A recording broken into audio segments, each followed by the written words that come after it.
A paz de Deus, amados irmãos, continuando a leitura bíblica.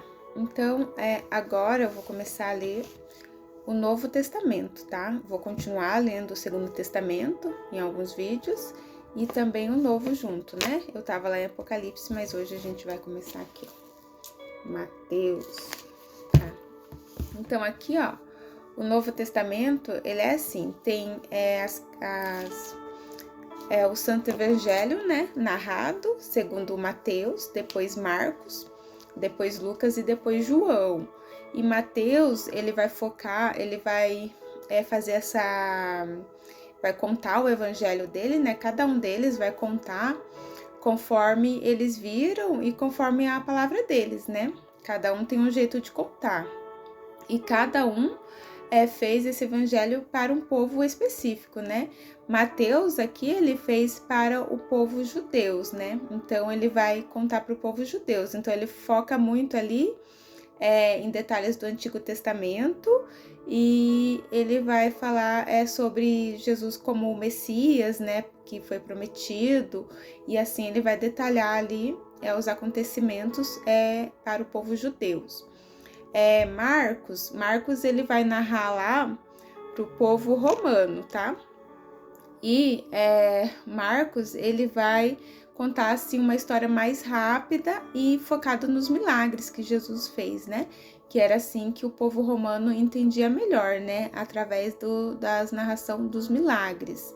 Aí o Lucas ele vai narrar pro povo grego. Então o Lucas ele vai contar mais assim focado na história, nos detalhes, né? E João, ele vai escrever para toda a comunidade cristã, então, geral, né? Então, João, ele vai revelar Jesus lá como Filho de Deus e como o próprio Deus, né? Então, ele vai ter muitos sinais, né? Muita dessa parte. Depois que passar aqui, né, o Santo Evangelho segundo Mateus, Marcos, Lucas e João, aí vem os Atos dos Apóstolos, né? Aí vai falar alguns feitos ali dos apóstolos e já começa a narrar lá a história de Paulo, né? Que era Saulo, e vai começar a falar lá sobre Paulo. E depois Paulo já vem com tudo, né? Ele é convertido e aí ele vem e faz as epístolas dele, né, pro povo, né? Aí aqui ele faz para Coríntios, para os romanos, que mais? Para os Efésios, Gálatas, Tessalonicenses, Tito, e assim vai, né, até os Hebreus. Depois que Paulo falar com todo esse povo, né, que ele vai pregar lá para os gentios através do Espírito Santo, né, que ele foi muito cheio do Espírito Santo, então ele prega muito ali pro povo, né, instruindo, ensinando como servir o Senhor. Aí vem a epístola de alguns apóstolos, né, vem a epístola do Tiago, e depois vem a epístola de Pedro, e aí tem João, né, tem vários, né. Aí aqui no final o Judas, né, que não é o Judas que beijou Jesus, né? Esse é outro Judas. E depois, né, termina aqui com o Apocalipse, né? Que é o Apocalipse de João, né? A visão de João, lá na ilha de Patmos, né? Que eu já fiz alguns vídeos sobre o Apocalipse, eu gosto muito. Tem gente que não gosta, tem gente que tem medo, mas é um dos livros, né? É muito importante o Apocalipse, né? Não precisa ter medo, é muito bom. Então, vamos começar hoje com Mateus 1, que diz assim, começa assim: a genealogia de Jesus. Livro da geração de Jesus Cristo, filho de Davi, filho de Abraão. Abraão gerou a Isaque, e Isaque gerou a Jacó, e Jacó gerou a Judas e a seus irmãos. E a Judas não tinha lá no Antigo Testamento, né? Estava escrito Judá, né? Mas aqui aparece como Judas. Judas gerou a Tamar, a Farés e a Zerá. E Farés gerou a Esrom. Esrom gerou a Arão. Arão gerou a Aminadab. E Aminadab gerou a Naazon. E Naazon gerou a Salmão. Salmão gerou a Racabe. Racabe gerou a Boaz. Boaz gerou a Ruth e a Obed. Obed gerou a Jessé. Jessé gerou a Davi. Davi gerou a Salomão. Salomão gerou Salomão, da que foi mulher de Urias. E Salomão gerou a Roboão. E Roboão gerou a Abia. Abia gerou a Azá. Azá gerou a Josafá. Josafá gerou a Jorão. Jorão gerou a Osias.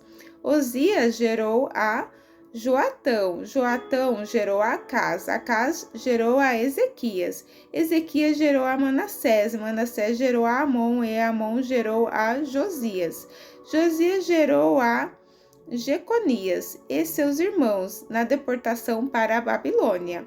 E depois da deportação para a Babilônia, Jeconias gerou a Salatiel. E Salatiel gerou a Zorobabel.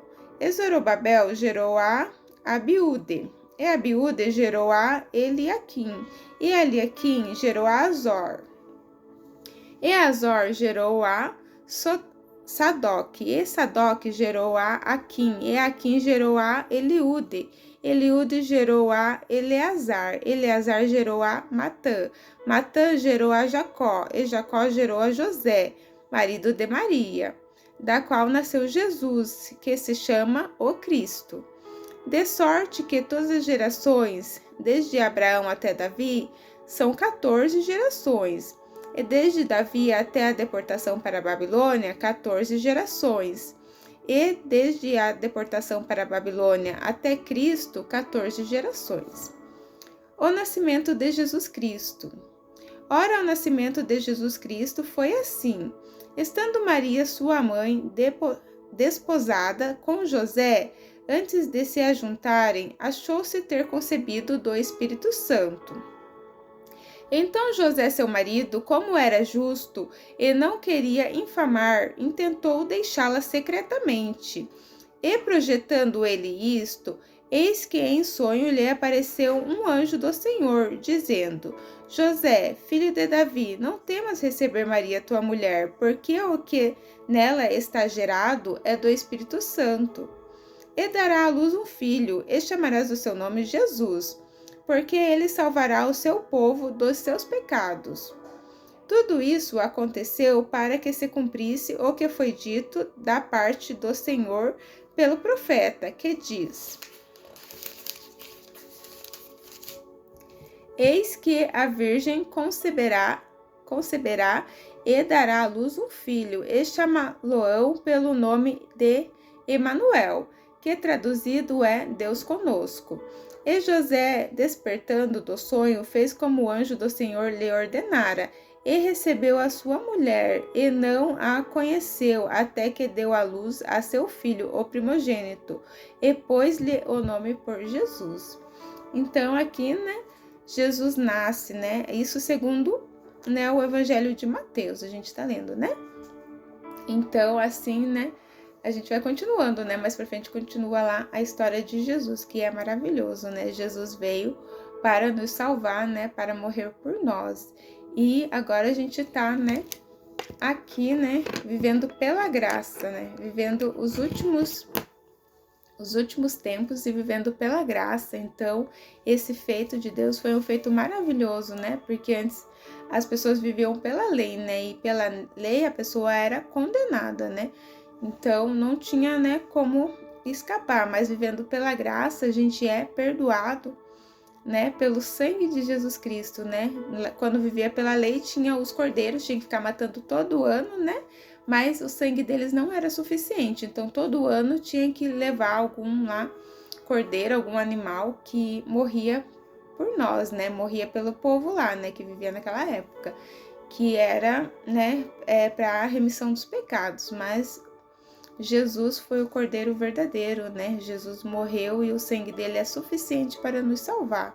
Então, devemos andar em santidade, mas ninguém está livre do pecado, Ninguém tá assim, que vai viver assim e conseguir.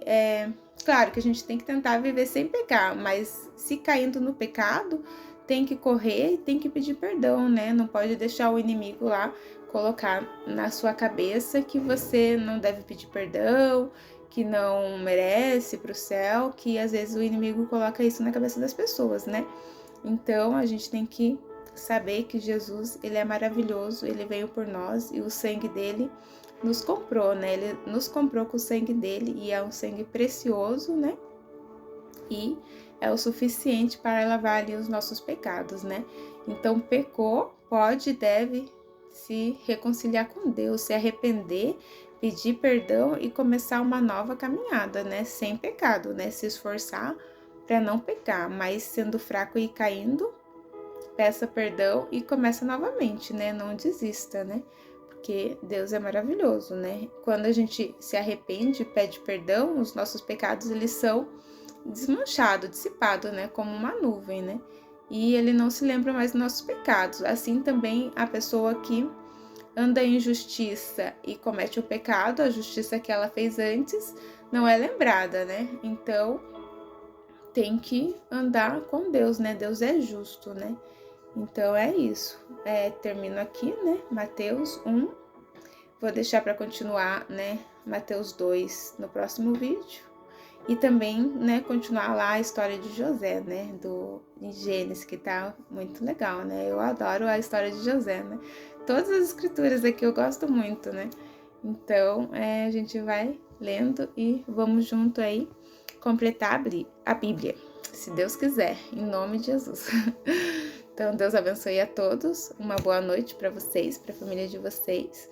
Continue orando, continue buscando o Senhor, não desista, tá? Deus abençoe.